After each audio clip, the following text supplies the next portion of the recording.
In the gaming conversation, I think a lot has come a long way, and that's just in the conversational side. We've gone through a lot of these different cycles, and lately, one of the things I appreciate is a lot of people are now taking time to do more digging into context. A lot of people are taking some more time to look at data and numbers. My work is easier now because we can simply argue based on the available data, available evidence, and available context that we have in any discussion. Or if you're not doing that, no one's going to take you seriously. That's pretty much what it's going to be. Now, I'm not saying that being taken seriously is the metric. We just want to have a conversation so that we know where we are, so that we as gamers and the customers and consumers are well informed. One thing that I will have to go ahead and point out in this particular video is the tribalism that can actually arise in these conversations. Everybody wants to go ahead and pick a camp and all of the above. And I've said this both to Xbox users and PlayStation users at large, that one of the things you want to do is you want to make sure that you hedge yourself from these companies whenever their shenanigans actually get out of hand. Keep in mind, as the industry is changing, regardless of what it is that is being done at the end of the day or said about Xbox, they now have the biggest potential among the platform holders to grow at an insane rate. Listen to what I'm saying. This is not based on some Team Blue or Team Green stuff. Blue, that would be Valve, innit?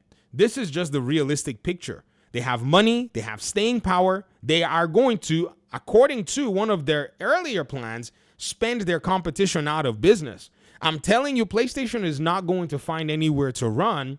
And this is the Microsoft and Xbox that I did not want without PlayStation replying. For now, PlayStation has enough, in a sense, mind share in terms of the users on those particular platforms. And so Xbox, based on mind share, are building a proposition that will not be matched by anyone, regardless of who has mind share and such. But when mind share runs out, because that's just a currency for a specific time frame, gamers are eventually going to look to wanting to play a game. And the Xbox proposition, which is right now the most consumer-friendly, best for the wallet, is going to be that option for many of them if they abandon any brand loyalty that they have. Even those on Steam and Valve, like PC gamers, are looking at the Xbox side and saying, yo, this proposition looks great. However, it is not the only proposition. There are other propositions that can get you a good experience, a good dollar amount, and will hedge you from the event that these companies, any of them, choose to turn against you. Look at Nintendo fans for your reference. Why I'm saying this is because I see even the Xbox side of the community, having been frustrated, are now also, in a sense, hurling rocks in their own defense. They've basically been, perturbed by all the stupid PlayStation talking head fanboy nonsense extremists in terms of the platform and the ecosystem that they've been on. So yes, to an extent, I can't blame the Xbox cap, but I want to go ahead and say something. As much as you've basically done your business with Xbox, one thing I have to say is you're doing it based on you being satisfied with your experience. But I want to say this. The moment you are no longer satisfied with your experience, you must be willing to jump ship and switch out camps. This is exactly what it is. Because right now, what I think a lot of people are probably in danger of doing is going to put their eggs in one basket. You don't want to do that. What you want to do is you want to give yourself that side investment. What Xbox is doing is actually quite crazy, a little scary, because in them bringing the PC side to you, they want to actually be that ecosystem where you can actually have your side investment. So for instance, let me give you an example. I game on PC primarily, right? I wouldn't call a PlayStation or an Xbox console a side investment. Rather, the PC offerings such as Good Old Games, Steam, and all of the others are going to be basically the options that I have where I can leverage prices to get games for cheap. That will be basically the idea behind this, right? Now, when you kind of go ahead and think about all of this stuff, you got to realize that Xbox is now aware that, okay, our Xbox gamers have the propensity to basically move over to PC. So they've decided that they're going to bring you devices that already give you all of that in place. So already they're waiting for you the moment you choose to turn. I remember we were on the Gaming Circle podcast, I think it was 2 weeks ago, and a user that used to comment on this channel a lot, I had to block him because all he could hear me say was, PlayStation is bad. In fact, when I jumped in on the chat, he put a super chat and said, VG, PlayStation doom and gloom. No, I'm not doing any doom and gloom for PlayStation. All I did while he was on this channel, I just read PlayStation's own leaked data. I did that for literally like 8 months. And he basically translated it as PlayStation doom and gloom, but he closed his ears and la-la-la'd his way. Do you know what he said in that chat? And Paris Lily had to ask him a question. He said, if PlayStation stopped doing exclusivity, I'm going to move to PC and buy a 6090 or whatever the best PC is. And Paris Lily asked him and said, why wouldn't you just buy a PC now and wait till exclusivity leaves to Xbox when PlayStation's exclusives are already on PC, right? And I don't know if he ever was able to give an answer to that question or something, but it was interesting. And Paris was like, you might as well just stick with PlayStation because they already offer you what it is that you like.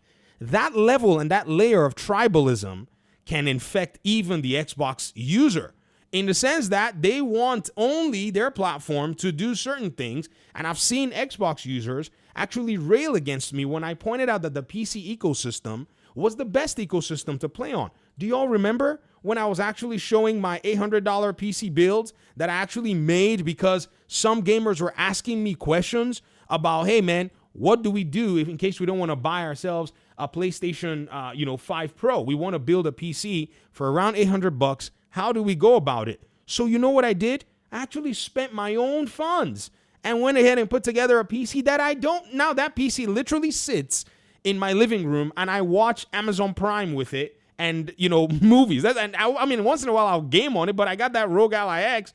So literally, right, that system is literally just over there as a auxiliary living room, gaming PC, right? Because I was trying to serve the Xbox and PlayStation community that was looking at how to basically leverage a PC ecosystem. And when I made the videos, I talked about all the technology. You should have seen the vitriol from an Xbox fanboy because of this tribalism. Take your PC elitism out of here. And this was all the way back like 2 months ago. Not too long, we get the Xbox Ally X, announcement. And at this point, I'm already showing people components and parts and PC part picker and saying, this is what you got to do because they asked. People asked me. But I've seen this thing infect many minds.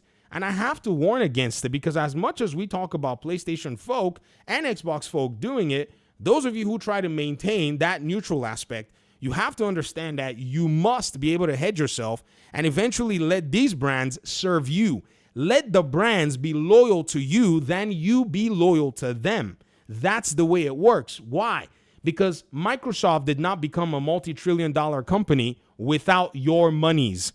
It needed your monies to get there, and people gave them their monies. And the moment they stopped serving people, and the moment they stopped serving you, ensure that you take your monies elsewhere. And behold, if this whole thing flipped upside down and PlayStation became the more pro-consumer ecosystem, oh, you bet we'll all be there being, go PlayStation, you get them, Sony. Literally. Why? Because our wallets are our wallets are the entity that we actually are concerned about in this transactional piece. Not PlayStation's wallet, not Xbox's wallet, not Steam, not AMD, not Nvidia, nor Intel. It is our wallets. That's the entity that we're concerned about. So whoever is that person that wants to champion our wallet, of which I see Intel knocking at the door of championing my wallet, I'm thinking to myself, what in the heck is going on? Intel? But whoever is standing at the gates of wanting to, root for my wallet, I'm like, yeah, I'm ready to listen. But the moment you are, you can come in. The moment you start acting a fool, I kick you out. I lock that door and you're out. You're not seeing anything from me because that's the consumer aspect in terms of this conversation. It is what it is. So I've been seeing a few things lately, including I've been watching some other, videos and some content creators, and I'm just shaking my head going, man, this is something that has to be taken a very close look at because it can actually infect a lot of people's minds. Like, some people can go sit there and be brand loyal. Oh, I'm loyal to a brand, and if the brand betrays me, I'm going to go ahead and do the insane asinine thing that I said I wasn't going to do. Like, build a PC and buy a 6090 when I've always cussed out the guy that told me about PCs, which is kind of weird. It's just like a weird reaction to doing, to something that you claimed that, you didn't like. So before we get there, let's all, kind of look and say, you know what? let's Xbox, as as awesome as your platform and ecosystem is with Game Pass, furnishing me with all these fun games that I basically play and used to make YouTube videos, or however you play your games, whatever it is. The moment you say to me that, well, I'm gonna go ahead and try to knife you, it's over. This relationship is over if you try it. So that's where it is. So who's gonna give you the value? Who's gonna give you the respect for your funds? And you need to be asking that question every day. So far, so good. Valve, great job. I got no problems. I want a game, I buy it on Steam. If the game sucks, refund, instant. We ain't talking about anything. I just go click a button. Reason, other, broken. Send back. Your refund has been issued. No problem. Consumer protection, that's what they sell. Xbox, hey, we got games. If you don't like the game, switch to another. Give me your subscription fee and I give you game. Here's my roadmap of games so you know what it is you want to subscribe for. Your terms are acceptable. It's a digital license. There's the option to buy. If I feel like it, maybe I give you a little bit more money. But don't go get ahead of yourself. Because we're renegade out here. Thank you for watching the video. Talk to me in the comment section. I'd love to hear your thoughts about this matter at hand that is removing the rabid fanboyism, and it's quite interesting. Peace out.